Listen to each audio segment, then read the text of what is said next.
안녕하세요. 오늘은 5월 15일 수요일입니다. 종교 그리고 신앙. 사도행전 7장 37절부터 53절까지 말씀입니다.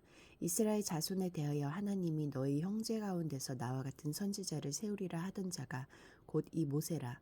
시내산에서 말하던 그 천사와 우리 조상들과 함께 광야 교회에 있었고 또 살아있는 말씀을 받아 우리에게 주던 자가 이 사람이라. 우리 조상들이 모세에게 복종하지 아니하고자 하여 거절하여 그 마음이 도리어 애굽으로 향하여 아론더러 이르되 우리를 인도할 신들을 우리를 위하여 만들라. 애굽 땅에서 우리를 인도하던 이 모세는 어떻게 되었는지 알지 못하노라 하고 그때 그들이 송아지를 만들어 그 우상 앞에 제사하며 자기 손으로 만든 것을 기뻐하더니 하나님이 외면하사 그들을 그 하늘의 군대 섬기는 일에 버려두셨으니 이는 선지자의 책에 기록된 바 이스라엘의 집이여 너희가 광야에서 40년간 희생과 제물을 내게 드린 일이 있었느냐. 몰록의 장막과 신 레판의 별을 받들었음이요 이것은 너희가 절하고자 하여 만든 형상이로다. 내가 너희를 바벨론 밖으로 옮기리라 함과 같으니라. 광야에서 우리 조상들에게 증거의 장막이 있었으니 이것은 모세에게 말씀하신 이가 명하사 그가 본 그 양식대로 만들게 하신 것이라.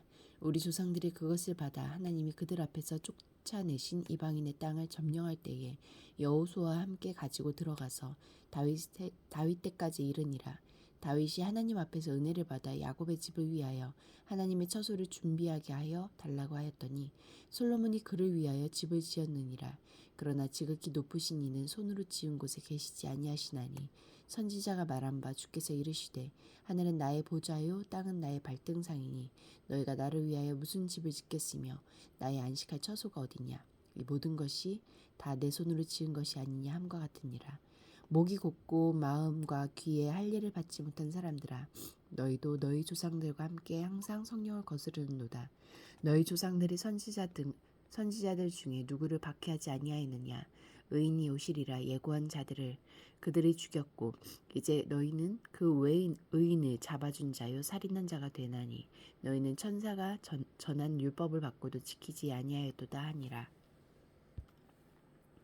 44절부터 50절까지 말씀에서 하나님은 어떤 분입니까? 이스라엘 백성은 성전만이 하나님의 처소라고 굳게 믿었습니다. 이것은 창조주 하나님을 성전이라는 제한된 공간 안에 가두어두려는 어리석음이었고 건물을 숭배하게 하는 부작용을 낳았습니다. 우리가 주목해야 할 것은 눈에 보이는 건물보다 하나님의 임재와 그분을 진실하게 따르는 성도입니다. 하나님은 건물의 크기와 규모를 기준으로 교회를 평가하지 않으십니다. 오직 한 성령 안에서 거룩한 처소로 지어져가는 거룩한 성도의 거룩한 행실과 서로 사랑을 눈여겨볼 것입니다. 37절 38절 말씀에서 나에게 주시는 교훈은 무엇입니까? 스데반은 모세의 신분과 정체에 대한 이야기를 이어갑니다. 그는 모세를 하나님의 살아있는 말씀을 이스라엘 백성에게 전달해준 언약의 중재자를 소개합니다. 여기서 살아있는 말씀은 율법을 가리키고 우리에게 준이라는 표현은 언약 백성의 책임을 암시합니다. 오늘날 하나님의 살아있는 말씀이 우리 손에 들려져 있는 것은 특권이면서 동시에 책임이 따른다는 의미입니다.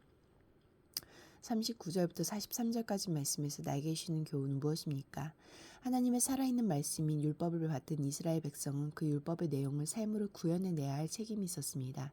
그런데 이스라엘은 구원자이자 언약의 중재자였던 지도자 모세를 거부하고 도리어 애굽을 그리워했으며 심지어 황금 송아지 우상을 만들어 숭배했습니다. 보이지 않는 가치보다 보이는 가치에 마음을 송두리째 빼앗겨버린 결과였습니다. 물질 만능주의가 지배하는 오늘날 거룩한 성도로 부름받은 우리는 마음을 다른 데 빼앗기지 말고 오로지 말씀에 두어야 합니다. 51절부터 53절까지 말씀에서 나에게 주시는 교훈은 무엇입니까? 과거 선지자들을 배척한 조상들처럼 유대인들은 선지자들이 예언한 의인 예수를 배격했습니다. 마음과 귀에 할례를 받지 못한 결과입니다. 마음에 할례 없는 종교생활에는 생명이 없습니다. 진정한 생명은 마음의 할례, 곧 변화를 수반한 진정한 회개로부터 비롯됩니다. 이것이 종교생활이 아닌 신앙생활입니다. 기도하시겠습니다. 공동체를 위해서는 마음에 할례 없는 종교생활이 아닌 회개와 변화가 있는 신앙생활을 하게 하소서. 열방을 위해서는 파키스탄 북서부에는 아직도 성인 남성과 어린 소녀 사이에 강제 결혼 관습이 남아있다. 법적 소송 중인 가족들이 보호받고 이 관습으로 희생당하는 여성을 위한 대책이 마련되도록 함께 기도하시겠습니다.